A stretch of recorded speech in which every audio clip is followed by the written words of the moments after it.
Lalu kan di mana-mana hari ini kalau orang berkorban, itu kan yang menyelesaikannya kita tunjuk panitia korban. Itu di mana-mana sudah lumrah. Supaya terjadi ada efisiensi, efektivitas, biar cepat pelaksanaannya, biar daging mudah dibagi-bagikan. Kalau yang punya korban yang menyelesaikan, mungkin besok baru selesai. Jadi ditunjuk ada penitia korban ini, Pak. Di mana-mana hari ini ada penitia korban.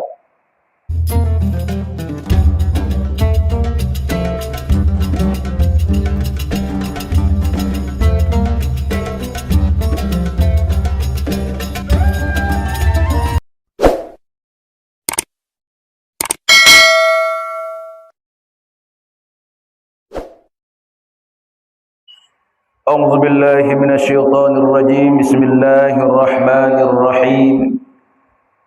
Assalamualaikum warahmatullahi wabarakatuh.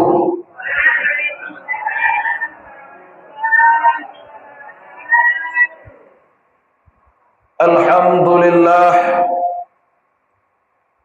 Alhamdulillahilladzi an'amana bi ni'matil iman wal islam. Wassalatu wassalamu ala khairil anam wa ala alihi wa ashabihi wa man tabi'ahum bi ihsanin ila yaumiddin. Asyhadu an la ilaha illallah wahdahu la syarika lah. Wa asyhadu anna sayyidina wa nabiyyana Muhammadan abduhu wa rasuluh. Allahumma fasalli wa sallim wa barik ala sayyidina Muhammad wa ala ali sayyidina Muhammad, amma ba'du. Bersyukur kita kepada Allah Subhanahu wa taala dengan mengucapkan alhamdulillahi rabbil alamin. Berselawat kepada Rasulullah sallallahu alaihi wasallam dengan mengucapkan Allahumma salli ala sayyidina Muhammad wa ala ali sayyidina Muhammad. Yang saya hormati nenek mama, imam khatib, para tokoh, para alim ulama, pengurus masjid, para pemuda, umumnya yang saya hormati seluruh jemaah wirid pengajian, bapak-bapak dan ibu-ibu, saudara dan saudari yang dimuliakan oleh Allah Subhanahu wa taala. Bapak ibu jemaah yang saya hormati, besok insyaallah Bu, tanggal 10 Zulhijjah. Ibu pengennya besok 10 Zulhijjah atau tanggal 9 Zulhijjah? Tanggal 10. Tanggal 10 Zulhijjah insyaallah besok. Di sana kita melakukan ibadah salat Id 2 rakaat. Setelah salat khutbah, selesai khatib turun dari mimbar, maka ada salah satu ibadah yang sering kita sebut dengan ibadah kurban. Walau masalah ini Bapak Ibu pun telah dibahas oleh ustadz-ustadz kita sebelumnya, tapi sedikit kami sampaikan pula pada kesempatan ini berkaitan tentang ibadah kurban. Bapak Ibu yang saya muliakan, ibadah kurban ini adalah ibadah yang secara hukum adalah sunnah muakkad. Dia tidak sampai kepada level wajib, tapi sunnah muakkad, sunnah yang dikuatkan, yang sangat ditekan oleh Rasulullah bagi yang sanggup untuk melaksanakannya. Kalau ada rezeki yang Allah beri, berkorban. Kalau belum Allah beri rezeki untuk berkorban, berdoa kepada Allah agar tahun depan bisa berkorban. Berkorban fungsinya adalah taqarrub ilallah, mendekatkan hamba kepada Allah, sebab dia adalah berkorban. Di dalam hidup ini Bapak Ibu, yang paling sulit itu berkorban inilah. Kalau soal maaf memaafkan enteng itu Pak. Tapi kalau soal berkorban, maka ada kawan bertanya, Pak Ustadz, kenapa secara umum kalau berkorban itu sapinya kok jantan semua? Saya jawab, kalau yang betina, jangankan berkorban, memaafkan saja agak sulit, saya jawab. Makanya yang banyak korban itu yang jantan. Jarang kita jumpai, Bu, orang berkorban dengan sapi betina atau kambing betina. Walau secara hukum betina itu sah dijadikan hewan korban, nggak masalah, dia tetap sah.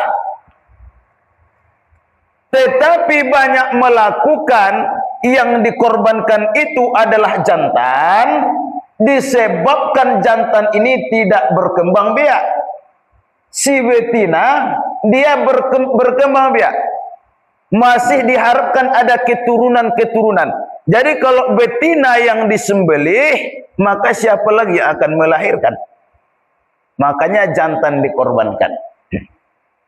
Jadi Bapak Ibu, insya Allah besok kita lakukan ibadah korban. Bagi saudara-saudara Bapak Ibu yang Allah kasih rezeki, berkorbanlah. Sebab perintah Nabi di dalam salah satu hadisnya, man kana lahu sa'atun, siapa yang telah mampu untuk berkorban, falam yudahi fala taqrabanna musallana, siapa yang telah sanggup untuk berkorban tapi tidak mau berkorban, maka jangan coba-coba dekat dengan masjid ini. Jangan coba-coba dekat ke tempat ibadah solat kami. Itu ancaman, Bu. Kalau udah sanggup rasanya berkorban, berkorban. Kalau tidak, diancam oleh Nabi. Di dalam hadis yang lain, falyamut in syaa yahudiyan aw nasraniyan. Kalau tak mau, hendaklah mati dalam keadaan Nasrani atau Yahudi. Kan berat itu Pak ancaman. Kalau udah sanggup, tidak mau, dikhawatirkan Pak meninggal dalam keadaan Yahudi atau Nasrani. Maka berkorban.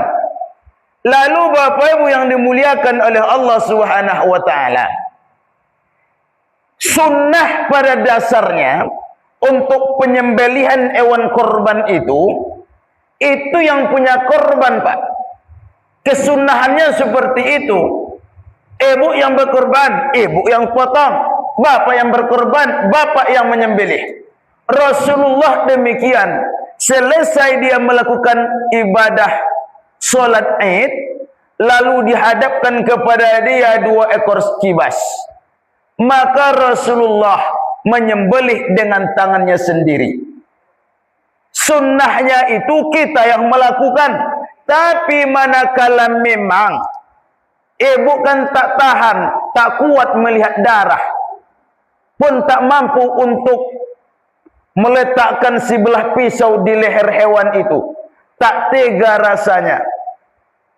Ibu-ibu kan biasanya banyak nggak tegaan, nggak mampu melihatnya. Kalau ada sistem seperti itu, ada darurat, tidak mampu atau tenaga memang sudah tidak kuat lagi, maka boleh diserahkan kepada orang yang telah kita tunjuk. Dulu Pak Nabi Muhammad pernah waktu melakukan ibadah haji, beliau berkorban 100 ekor onta. Oh, enggak Pak, tanggung-tanggung, 100 ekor Pak. 100 ekor Nabi berkorban. Awak 1 ekor kambing aja mikir-mikir. Kalau begitu Nabi Muhammad enggak miskin orangnya. Berkorban 100 ekor. Luar biasa kayanya itu. Kalau sekarang kalau kita analogikan kepada sapi, sapi berapa sekarang? Ada yang mencapai 25 juta, 30 kalau di daerah kita harga-harga normal lah. Jangan nanti kita pikir harga sapi yang dibeli Pak Jokowi. Itu mahal itu Pak. Kali 100 ekor. Bikin aja harga 20 kali 100. Berapa itu Pak punya duitnya itu? Enggak loading Pak otakku memikirkannya itu. 1 miliar Pak ya? 2 miliar. 200 juta. Oh, 200 juta Pak. 200 juta. Berarti Nabi Muhammad itu enggak miskin dia. Kaya orangnya. 1 miliar itu Pak ya. Udahlah nanti itu kita bahas. Nanti kita ya memang sulit itu Mas. Kalau nggak nampak uangnya itu memang sulit menghitungnya itu. Tapi kalau ada uangnya di hadapan kita kurang lagi itu. Begitulah Nabi sempat berkorban. Awak 1 ekor kambing aja mikirnya minta ampun. Nanti rugi, nanti rugi, nanti rugi. Maka sunnah bagi kita yang punya hewan korban, kita yang menyembelihnya. Maka Anas bin Malik menyaksikan, aku lihat Nabi Muhammad memotong hewan korbannya, lalu dia pijakkan kakinya ke leher hewan itu. Oh, dipijaknya Pak, ditekannya pakai kakinya. Baru dimasukkannya pisau itu, baru dia baca wasamma wa kabbara. Sap, muncrat Pak darahnya itu. Muncrat darahnya. Kalau andai terjadi di daerah kita inilah umpama, setelah disembelih itu hewan, urat yang 4 itu sudah terputus, minimal 2. Minimal 2, aliran darah dan pernapasan itu sudah terputus, itu minimal 2. Sunnahnya itu 4 yang sudah terpotong. Kalaulah 4 ini telah terpotong, kemudian dilepaskan, lari dia lagi Pak. Yang mana tahu lari dia lagi. Kita yang menyembelih tadi jangan dilakukan tindakan yang kedua. Biarkan dia mati sendiri dengan sembelihan yang tadi. Jangan diambil balok, dipukul pula kepala sapi. Oh, enggak boleh. Haram hukumnya. Mati karena dipukul. Haram hukumnya. Mati kalau kita lempar. Haram dimakan dagingnya. Atau dia terjatuh. Haram dagingnya. Kalau sudah kita sembelih, sudah dipastikan sudah putus, yang wajib putus itu tenggorokannya, pernapasannya, aliran darahnya sudah terputus pasti. Tapi karena tahan dia, lari lagi dia. Biarkanlah dia lari, nanti akan mati sendiri. Jangan dilakukan tindakan yang kedua, biarkan dia. Kalau dilakukan tindakan yang kedua, dikhawatirkan hewan itu mati bukan sebab disembelih, karena tindakan yang kedua tadi, dipukul atau ditembak dan sebagainya. Bapak Ibu yang dimuliakan oleh Allah. Lalu kan di mana-mana hari ini kalau orang berkorban, itu kan yang menyelesaikannya kita tunjuk panitia korban. Itu di mana-mana sudah lumrah. Supaya terjadi ada efisiensi, efektivitas, biar cepat pelaksanaannya, biar daging mudah dibagi-bagikan.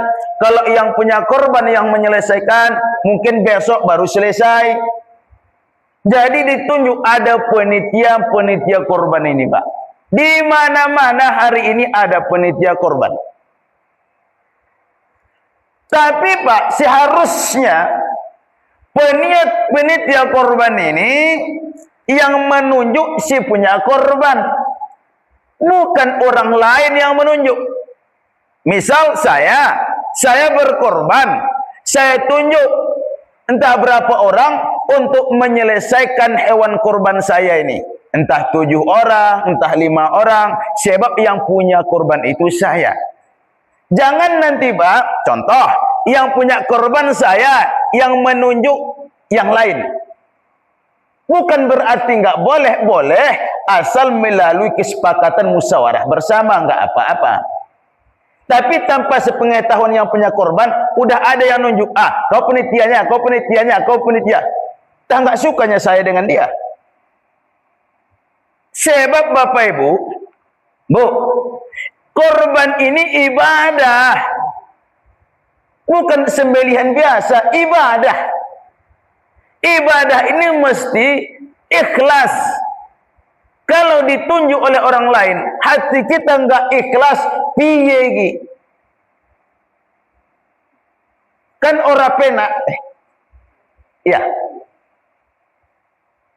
Itu masalahnya. Ibadah, apalagi korban ini, dasarnya adalah keikhlasan kita kepada Allah Subhanahu wa Ta'ala. Baik awal kita mau berkorban dengan niat tulus ikhlas, maupun waktu pelaksanaannya itu mesti juga ikhlas kita. Ini Bapak Ibu yang saya muliakan, perlu ini Bapak Ibu kita perhatikan besok. Tapi kalau sudah dimusyawarahkan, saya yang punya korban, saya bilang, saya serahkanlah kepada kalian nunjuk-nunjuk penitianya, terserah siapa aja, rapopo, ikhlas aku. Ya nggak apa-apa, artinya dia telah serahkan itu semua. Jadi hak dia itu, dia telah serahkan kepada masyarakat banyak untuk menunjuk penitia. Itu nggak apa-apa, boleh-boleh saja. Lalu setelah itu Bapak Ibu, di tempat kita, ini kan persoalan menyelesaikan hewan kurban ini. Kalau seperti Pak Imam ini kan rasa-rasanya, pertama udah tua, yang kedua kan berdarah-darah ini udah nggak apa lagi kan, udah nggak kuat lagi, nggak bisa lagi. Maka biasanya yang mau menyelesaikan, yang berdarah, kerja kuat, ini butuh tenaga. Biasakannya anak-anak muda yang masih kuat, umur 40 tahun sampai 50 tahun, yang masih kuat dia. Kan itu biasanya yang mengerjakan ini sebagai penitia. Di tempat kita Pak seperti itu. Kalau pengurus masjidnya, Pak Jorongnya, kalau di tempat kita ada nenek mama, mereka udah nggak ikut kerja. Mereka cuma memperhatikan, nunjuk-nunjuk, atur, dan sebagainya. Kan begitu. Kan ada muncul Pak persoalannya begini. Ini di tempat kita. Penitia korban ini, banyak orang-orang, mohon maaf, ibadahnya kurang teratur. Contoh, Jumat dia nggak datang, iya kan? Apalagi kalau Jumat ini sholat sekali seminggu udah nggak datang, apalagi yang lain, itu udah sulit sekali. Yang kita bahas itu Bapak Ibu bukan persoalan sah atau tidak sahnya saja. Kalau soal sah, sah saja, nggak ada masalah, sah saja. Orang yang tak sholat untuk menyelesaikan hewan kurban tadi, sebetulnya sah saja orang yang tak sholat. Tapi kan ada masalah.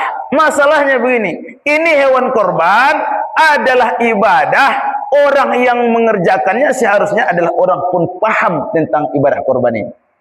Paham dia persoalan daging ini piye, persoalan tulang ini bagaimana, persoalan kulit ini bagaimana, persoalan jeroannya piye, bagaimana cara membaginya. Seharusnya kan orang yang paham juga soal agama. Kalau tak paham, ada yang memberikan supaya dia paham. Misal, kelompok penitia satu, contoh ada 7 orang. Salah satu di antara yang 7 itu paham dia persoalan kurban ini, bagaimana caranya. Ini Bapak Ibu yang saya muliakan, perlu kita perhatikan, karena korban ini bukan sembelihan biasa, dia adalah ibadah. Itu. Jadi kalau persoalan sah atau tidak sah, orang yang tak sholat itu sebetulnya sah-sah saja menjadi penitia korban. Tapi kan bukan hanya persoalan itu, sosial masyarakatnya bagaimana. Kan kita ini hidup bersosial. Kita ini enggak hidup sendirian, Pak. Kita ini hidup dengan orang banyak. Satu dua nanti akan menjadi fitnah.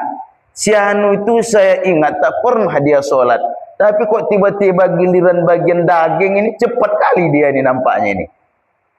Persoalan daging ini nomor satu dia ini. Masjid jarang nih. Tapi karena ini ibadah korban, ia pula nomor satu penitiannya. Penitia satu, nomor namanya paling atas. Tulis. Sekali lagi saya sampaikan Bapak Ibu, bukan persoalan sah atau tidak sahnya. Dia tetap sah, tapi alangkah baiknya orang yang juga melakukan ibadah dalam kesehariannya sebagai pelaksana penitia korban ini, pelaksana korban ini. Itu yang pertama. Kemudian Bapak Ibu yang saya muliakan,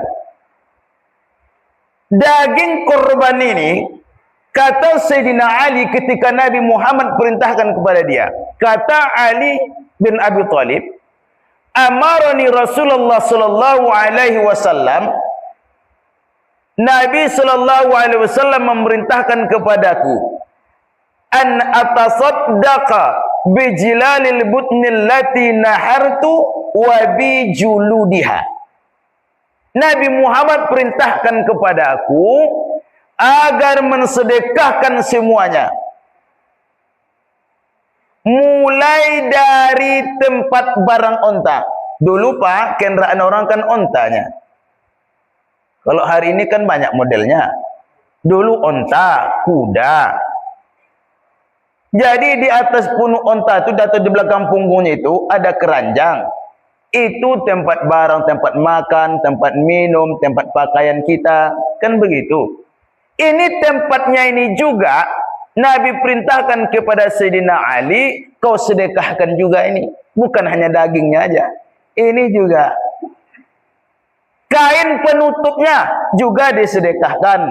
Tali kekangnya, kalau ada tali seperti lembu, pakai tali. Talinya juga disedekahkan. Bukan kita yang punya korban, lalu kita bawa pulang. Tidak, kita sedekahkan juga talinya itu.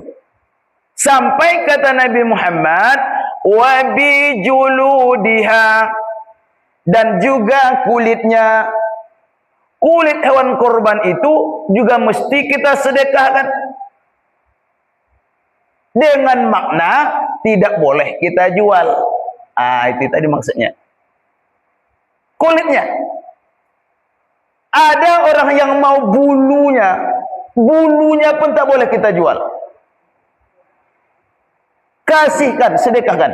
Misal ada yang mau, aku Pak Imam pengen bulunya ini aja.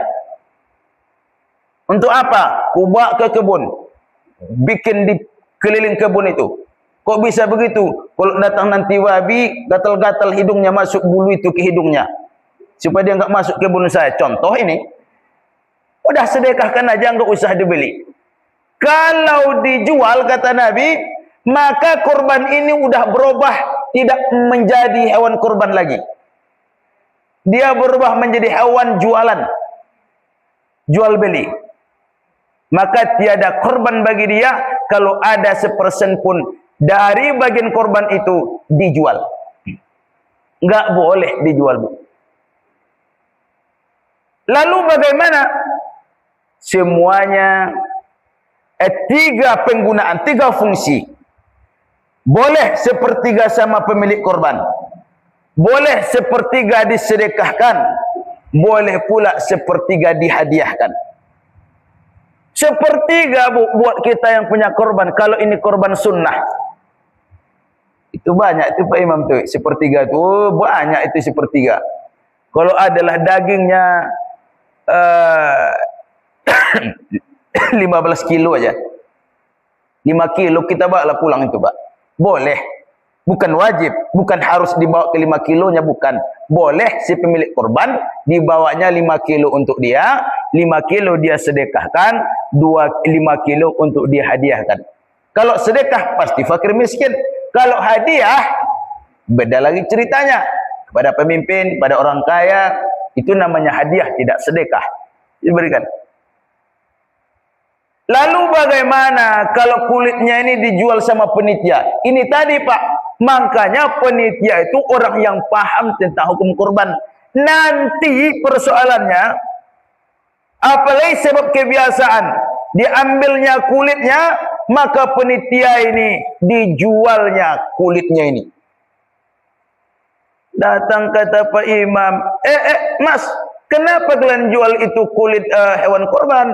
Beli rokok Pak Imam katanya. Kok beli rokok? Yang punya korban tapi nggak belikan rokok sama kami katanya. Makanya yang punya korban kasihlah.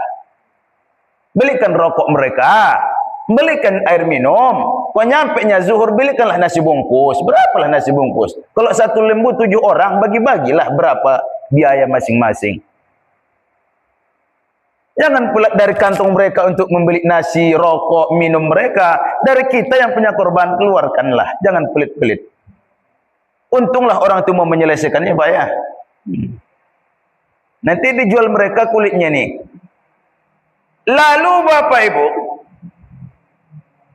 di tempat kita ini tak ada yang suka kulit. Enggak ada yang doyan sama kulitnya. Ini daripada terbuang, tak dipergunakan. Kata penitia, ini kan bagus nih kita jual ini, karena nggak ada yang mau. Maka solusinya ada. Ada solusi kalau memang tak ada yang mau. Kalau kata Imam Abu Hanifah, boleh kulit itu dijual, tapi kulit. Tapi persoalannya tidak boleh dibelikan rokok. Udah dapat uangnya, maka yang boleh kita belanjakan dari uang itu membeli perkakas rumah tangga, Pak. Seperti parang, seperti kampak, wajan. Itunya yang bisa dibelikan itu. Boleh. Tapi kalau pingin boleh dibelikan kepada rokok, ini solusi sebetulnya ini Pak, bukan saya menganjurkan. Solusi kalau tak ada yang mau. Misal, hewan kurban ini yang punya 7. Yang 7 orang ini sepakat.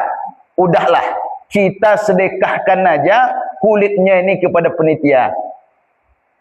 Berarti kulit ini sudah menjadi barang sedekah. Artinya kurban ini sudah berhasil. Bahwa itu telah disedekahkan. Udah kita sedekahkan aja. Berarti dia sudah menjadi daging korban. Lalu penitia pun tak mau daging. Udah kata penitia ini, sepakat pula, udahlah kita juallah kulitnya ini. Artinya ini sudah milik mereka, lalu mereka jual, maka uangnya itu boleh mereka manfaatkan kepada yang baik-baik. Nanti uangnya dapat dibelikannya pula slot, Pak. Belikannya pula slot. Ustaz Ardiman tahu apa itu slot? Enggak tahu. Saya yakin Ustaz Ardiman enggak tahu dia itu slot itu, Pak. Nah, artinya apa? Yang baik digunakan kepada yang baik. Jadi persoalan ini Bapak Ibu yang saya muliakan, bukan persoalan sepele yang kita anggap sebagai hewan biasa, tapi ini adalah ibadah korban, mesti tahu kita tentang hukum-hukumnya. Lalu Bapak Ibu yang dimuliakan, di dalam kitab fikih disebutkan begini Pak, tapi ini sangat jarang sekali disampaikan. Kalau saya sampaikan ini barangkali kita mayoritas kena semua. Dalam kitab Asyah Al-Bajuri, kalau kita katakan, contoh saya beli hewan ke kandang. Assalamualaikum Pak, waalaikumsalam. Apa? Cari kambing. Untuk apa Pak? Saya jawab, untuk hewan korban saya di hari raya besok.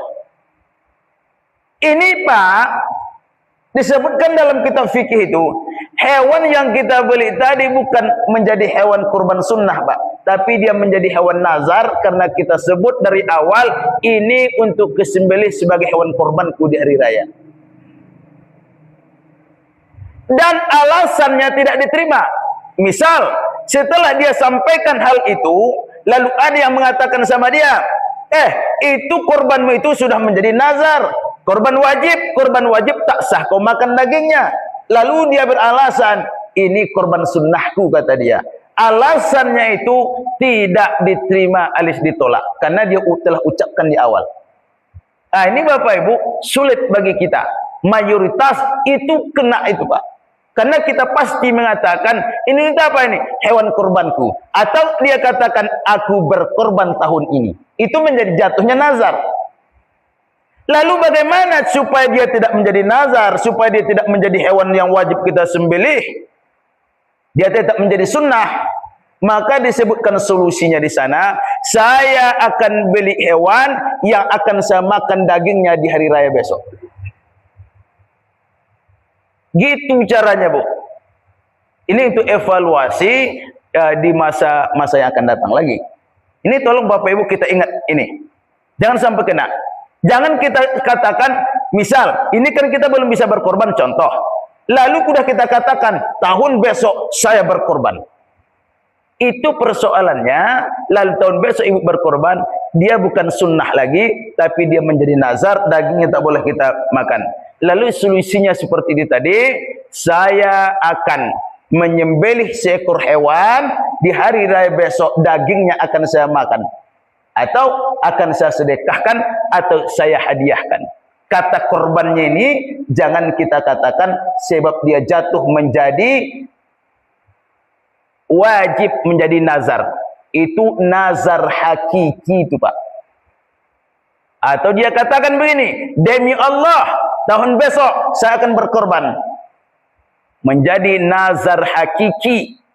Itulah yang sesungguhnya menjadi wajib. Oleh karena itu Bapak Ibu yang dimuliakan oleh Allah, namun yang mengatakan tak boleh memakan dagingnya itu Imam Asy-Syafi'i, Imam Maliki. Mereka mengatakan tak boleh dimakan dagingnya kalau itu korban wajib. Tapi kalau Imam Hambali, Imam Hanafi, sunnah ataupun wajib sama sajanya itu. Artinya sama-sama boleh dimakan dagingnya. Lalu kata ibu, aku ikut yang boleh aja lah, kan begitu. Yang penting ada dalilnya, kan begitu. Tapi kan persoalannya hukum ini bukan untuk dipermainkan. Tapi mesti kita tegak di satu pendapat yang kira-kira pendapat itu tidak menyulitkan kepada kita. Bapak Ibu yang dimuliakan oleh Allah Subhanahu wa taala, tadi sudah kita sampaikan pembagian hewan kurban sampai 5 kilo, misal 15 kilo boleh 5 kilo buat kita. Ada itu Pak, hadis mengatakan begini, daging kurban yang sampai atau lewat 3 hari 3 malam lamanya di rumah kita, maka sisanya itu adalah menjadi bangkai. Sudah dianggap bangkai. Kalau bangkai Pak, tak boleh lagi kita makan. Itu hadisnya memang ada Bu, tapi hadisnya sudah mansukh, sudah dihapus hukum itu. Maka setelah itu Nabi sampaikan, dulu kata Nabi, aku pernah melarang kalian memakan daging kurban itu lewat dari 3 hari. Kalau sekarang makanlah. Artinya boleh. Kenapa dulu dilarang Nabi? Karena masa itu kehidupan umat manusia sulit. Sulit. Artinya apa? Kalau sempat lebih lewat dari 3 hari, berarti bagian kita itu terlalu banyak, bagian kawan sedikit. Atau justru ada sebagian tak dapat bagian. Jadi artinya apa? Supaya daging itu terbagi rata. Setelah itu Nabi sampaikan, kehidupan ekonomi manusia sudah mulai maju, maka sekarang makanlah lewat dari 3 hari pun tak apa-apa, karena semuanya sudah mendapat bagian. Artinya apa? Hukum itu kadang-kadang Bapak Ibu melihat situasi dan kondisi yang terjadi di tengah-tengah umat itu. Ada kalanya boleh, tapi di suatu masa dia tidak boleh. Contoh kasus ini, contoh Bapak Ibu. Kita larikan sedikit dari hal yang tadi. Contoh, dulu ketika perempuan-perempuan ziarah ke kubur, Nabi itu kan melarang. Jangan kalian ziarah kubur. Dilarang oleh Rasulullah. Tapi setelah itu, Nabi dulu aku larang, sekarang boleh, silahkan, nggak apa-apa. Kenapa dulu dilarang dan kenapa sekarang dibolehkan? Ternyata dulu awal-awal keimanan manusia itu masih lemah. Kalau dia pergi ke kuburan, bisa jadi dia ke kuburan itu menyembah-nyembah dia. Bisa jadi dia ke kuburan itu nangis-nangis, nggak karu-karuan. Tapi setelah iman itu kuat, sudah tahu mana yang benar, mana yang salah, maka mereka ziarah sudah tak apa-apa lagi. Namun Bapak Ibu, dulu dilarang, setelahnya dibolehkan. Apakah hadis larangan itu tidak berlaku lagi hari ini? Lihat situasi dan kondisi juga. Andai ada orang yang pergi ke kuburan, lalu dia ke kuburan, nyembah-nyembah dia ke kuburan itu, Pak, maka hadis yang larangan tadi masih berlaku untuk pribadi dia. Jangan kau ziarah kubur kalau kau macam ini. Orang ziarah kubur itu untuk mendoakan si mayat, bukan meminta kepada si mayat. Kira-kira begitu. Jadi hukum itu kadang-kadang Bapak Ibu yang dimuliakan oleh Allah, melihat situasi dan kondisi terjadi di tengah-tengah masyarakat itu sendiri. Bapak Ibu yang dimuliakan oleh Allah, Bu, ikut Ibu berkorban ini. Alhamdulillahirabbil alamin. Kambing apa sapi, Bu? Kambing. Oh, sapi. 1 ekor Ibu sendiri? Oh, enggak. Enggak masalah, Bu. Ini kadang-kadang yang jadi aneh itu, Pak. Beli sapi, kita 7 orang ya. Padahal dia mampu beli 1 untuk dia, Pak. Kalau mampu beli ajalah 1 untuk kita. Itu lebih mantap ketimbang 1 ekor 7 orang. 1 ekor 7 orang itu hanya kalimat boleh 1 ekor 7 orang. Itunya boleh 1 ekor 7 orang. Bagusnya kan 1 ekor untuk 1 orang. Itu bagusnya. Tapi kalau hanya sekedar boleh, ya, 1 ekor boleh kita orang 7, nggak apa-apa. Nabi Muhammad 100 ekor, Pak, dia sendiri. 63 ekor dia sembelih dengan tangannya sendiri, Pak. Oh, begitu tenaga kekuatan Rasulullah. 100 ekor yang dia korbankan, 63 ekor dia sembelih dengan tangannya sendiri, sisanya diserahkannya kepada Sayyidina Ali karamallahu wajah. Ali, sembelih. Udah nggak kuat aku, kata Nabi Muhammad. 63 lah pula, Pak, yang disembelih dengan tangan sendiri. Wah, betapa capeknya itu. Lalu Sayyidina Ali selesaikan sisanya.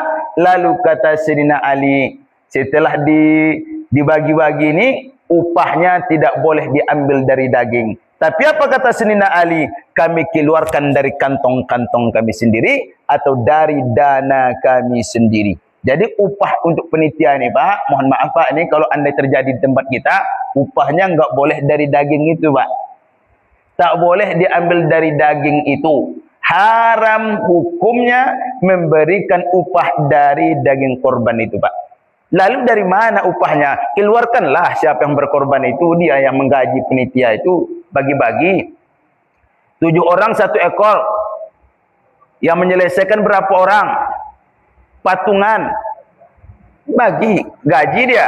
Jangan diambil dari daging korban tadi sebagai upah. Haram hukumnya. Ada itu, Pak, di tempat lain 1 ekor itu dibagi 8, Pak. 1 bagian untuk penitia korban. Tapi itu dari dulu akhirnya turun-temurun sampai sekarang kini. Tapi sudah lambat-lambat kita sampaikan juga, kita kasih pengertian di sebagian daerah, alhamdulillah praktek-praktek seperti itu sudah mulai berangsur berubah. Bapak Ibu yang dimuliakan oleh Allah Subhanahu wa taala, kiri kanan terdengar sudah berkumandang azan.